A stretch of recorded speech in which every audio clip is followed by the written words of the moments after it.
بسم الله الرحمن الرحيم يا أيها الذين آمنوا اتقوا الله ولتنظر نفس ما قدمت لغد واتقوا الله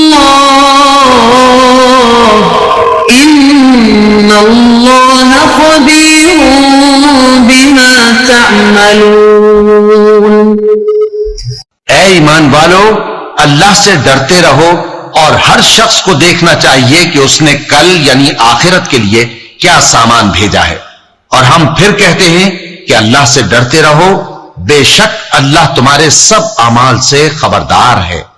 بسم اللہ الرحمن الرحیم، الحمد للہ رب العالمین، والصلاة والسلام على اشرف الانبیاء والمرسلین وعلى آلہ واصحابہ اجمعین ومن تبعہم بإحسان الى یوم الدین۔ قابل صد احترام حضرات شائقین و شائقات سچا پیغام، السلام علیکم ورحمۃ اللہ وبرکاتہ۔ آج کی محفل میراث النبی کے نورانی پروگرام میں آپ کا استقبال ہے۔ اہلا و سہلا مرحبا۔ ہم آپ تمام حضرات و مستورات کا خیر مقدم کرتے ہیں۔ محترم حضرات و خواتین، تعلیم کا آغاز ہو رہا ہے۔ سب سے پہلے آداب تعلیم کا لحاظ کرتے ہوئے تعلیم کی طرف متوجہ ہو جائیں۔ پورے دھیان سے سننا، عمل کی نیت سے سننا اور تبلیغ کی نیت سے سننا، یعنی سنی ہوئی باتیں دوسروں تک پہنچانے کے جذبے سے سننا۔ چند خاص آداب تعلیم ہیں، امید ہے کہ آپ حضرات ان آداب کا ضرور خیال رکھیں گے۔ جزاکم اللہ۔ بسم اللہ الرحمن الرحیم۔ حضرت علی رضی اللہ عنہ روایت کرتے ہیں کہ رسول اکرم صلی اللہ علیہ وسلم نے ارشاد فرمایا، ایک مسلمان کے دوسرے مسلمان پر 6 حقوق ہیں۔ جب ملاقات ہو تو اس کو سلام کرے، جب دعوت دے تو اس کی دعوت قبول کرے، جب اسے چھینک آئے اور چھینکنے والا الحمدللہ کہے تو اس کے جواب میں یرحمک اللہ کہے، جب بیمار ہو تو اس کی عیادت کرے، جب انتقال کر جائے تو اس کے جنازے کے ساتھ جائے اور اس کے لیے وہی چیز پسند کرے جو اپنے لیے پسند کرتا ہے۔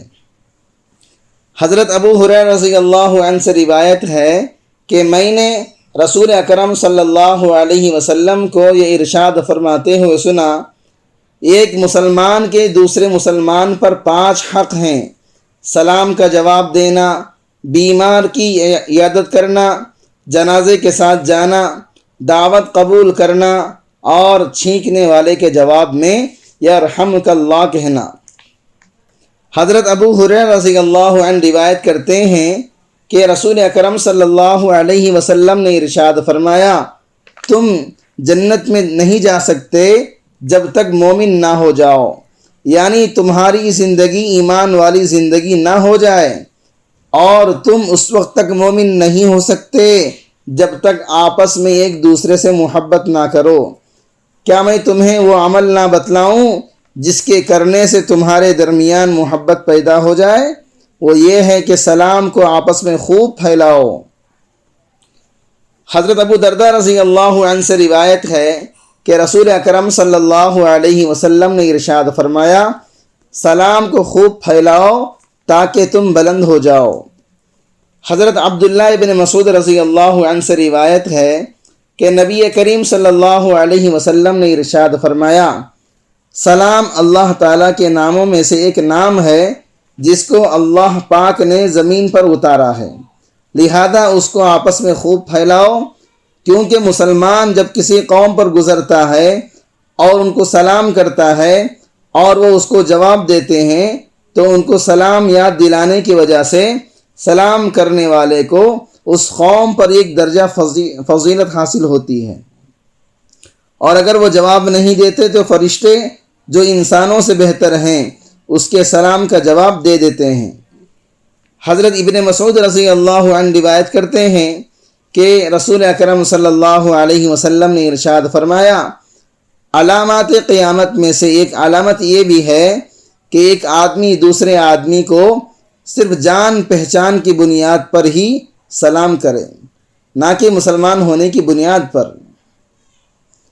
حضرت عمران ابن حسین رضی اللہ عنہما سے روایت ہے کہ ایک صاحب نبی کریم صلی اللہ علیہ وسلم کی خدمت میں حاضر ہوئے اور انہوں نے السلام علیکم کہا۔ آپ نے ان کے سلام کا جواب دیا، پھر وہ مجلس میں بیٹھ گئے۔ آپ صلی اللہ علیہ وسلم نے ارشاد فرمایا، 10 یعنی ان کے لیے ان کے سلام کرنے کی بنا پر 10 نیکیاں لکھی گئیں۔ پھر ایک اور صاحب آئے اور انہوں نے السلام علیکم ورحمۃ اللہ کہا۔ آپ صلی اللہ علیہ وسلم نے ان کے سلام کا جواب دیا، پھر وہ صاحب بیٹھ گئے۔ آپ صلی اللہ علیہ وسلم نے ارشاد فرمایا، 20 یعنی ان کے لیے 20 نیکیاں لکھی گئیں۔ پھر ایک تیسرے صاحب آئے اور انہوں نے السلام علیکم ورحمۃ اللہ وبرکاتہ کہا۔ آپ صلی اللہ علیہ وسلم نے ان کے سلام کا جواب دیا، پھر وہ مجلس میں بیٹھ گئے۔ آپ صلی اللہ علیہ وسلم نے ارشاد فرمایا، 30 یعنی ان کے لیے 30 نیکیاں لکھی گئیں۔ حضرت ابو امامہ رضی اللہ عنہ روایت کرتے ہیں کہ نبی کریم صلی اللہ علیہ وسلم نے ارشاد فرمایا، لوگوں میں اللہ تعالیٰ کے قرب کا زیادہ مستحق وہ ہے جو سلام کرنے میں پہل کرے۔ حضرت عبداللہ رضی اللہ عنہ سے روایت ہے کہ نبی کریم صلی اللہ علیہ وسلم نے ارشاد فرمایا، سلام میں پہل کرنے والا تکبر سے بری ہے۔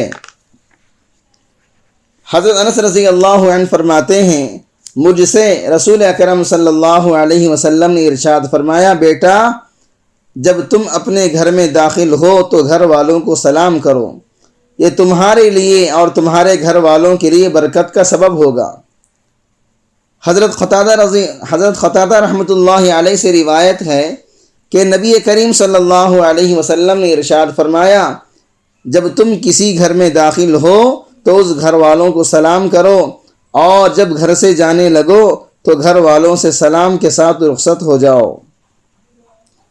حضرت ابو ہریرہ رضی اللہ عنہ سے روایت ہے کہ رسول اکرم صلی اللہ علیہ وسلم نے ارشاد فرمایا، جب تم میں سے کوئی کسی مجلس میں جائے تو سلام کرے، اس کے بعد بیٹھنا چاہے تو بیٹھ جائے، پھر جب مجلس سے اٹھ کر جانے لگے تو پھر سلام کرے، کیونکہ پہلا سلام دوسرے سلام سے بڑھا ہوا نہیں ہے، یعنی جس طرح ملاقات کے وقت سلام کرنا سنت ہے، ایسے ہی رخصت ہوتے وقت بھی سلام کرنا سنت ہے۔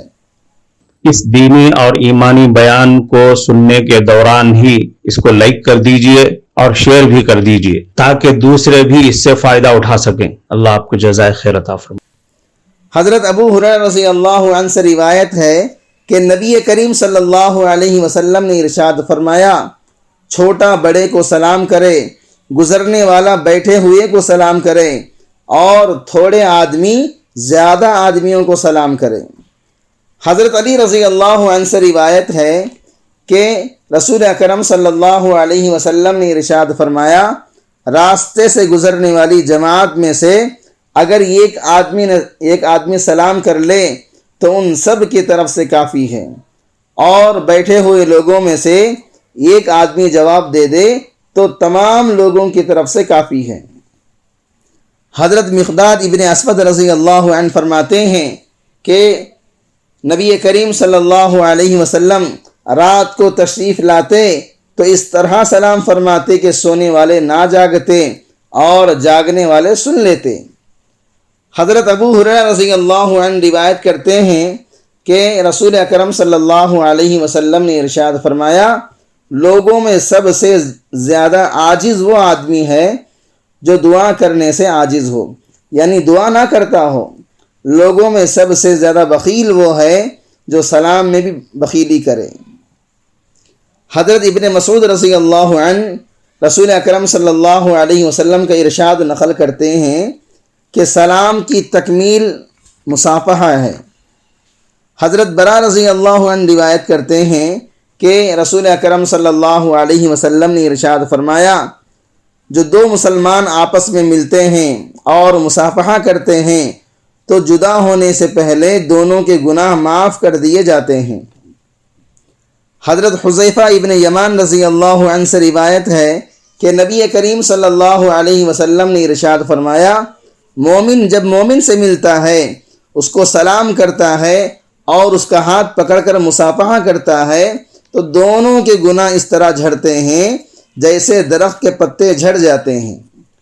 حضرت سلمان فارسی رضی اللہ عنہ سے روایت ہے کہ نبی کریم صلی اللہ علیہ وسلم نے ارشاد فرمایا، مسلمان جب اپنے مسلمان بھائی سے ملتا ہے، اس کا ہاتھ پکڑتا ہے یعنی مصافحہ کرتا ہے تو دونوں کے گناہ ایسے گر جاتے ہیں جیسے تیز ہوا چلنے کے دن سوکھے درخت سے پتے گرتے ہیں، اور ان دونوں کے گناہ معاف کر دیے جاتے ہیں اگرچہ ان کے گناہ سمندر کے جھانک کے برابر ہوں۔ قبیلہ انزا کی ایک شخص سے روایت ہے، انہوں نے حضرت ابو ذر رضی اللہ عنہ سے پوچھا، کیا رسول اکرم صلی اللہ علیہ وسلم ملاقات کے وقت آپ لوگوں سے مصافحہ بھی کیا کرتے تھے؟ انہوں نے فرمایا، میں جب بھی رسول اکرم صلی اللہ علیہ وسلم سے ملا آپ نے ہمیشہ مجھ سے مصافحہ فرمایا۔ ایک دن آپ نے مجھے گھر سے بلوایا، میں اس وقت اپنے گھر پر نہیں تھا۔ جب میں گھر آیا اور مجھے بتایا گیا کہ آپ صلی اللہ علیہ وسلم نے مجھے بلوایا تھا تو میں آپ صلی اللہ علیہ وسلم کی خدمت میں حاضر ہوا۔ اس وقت آپ صلی اللہ علیہ وسلم اپنی چار پائی پر تشریف فرما تھے۔ آپ صلی اللہ علیہ وسلم نے مجھے لپٹا لیا اور آپ صلی اللہ علیہ وسلم کا یہ معانقہ بہت خوب اور بہت ہی خوب تھا۔ معزز شائقین و شائقات سچا پیغام، آپ سے اندازہ لگ گیا ہوگا کہ یہ مضمون کتنا اہم ہے اور کس قدر فائدہ مند ہے۔ کم سے کم درجے میں سوشل میڈیا کے ذریعے سے بھی ہم اس کو زیادہ سے زیادہ شیئر کریں گے تو دعوت کے فریضے کی کوششوں میں ہم بھی اپنا کچھ حصہ ڈالنے والے بن سکتے ہیں۔ لہذا زیادہ سے زیادہ اس کو عام کریں تاکہ پوری دنیا کے ہندوؤں کی غلط فہمی دور ہو جائے اور انہیں یہ زمینی حقیقت معلوم ہو جائے اور وہ اپنے اصل مذہبی لیڈر پیغمبر آخر الزماں حضرت محمد الرسول اللہ صلی اللہ علیہ وسلم کو ماننے پر مجبور ہو جائیں اور کلمہ پڑھ کر آپ کے ساتھ ساتھ وہ بھی جنت میں جانے والے بن جائیں۔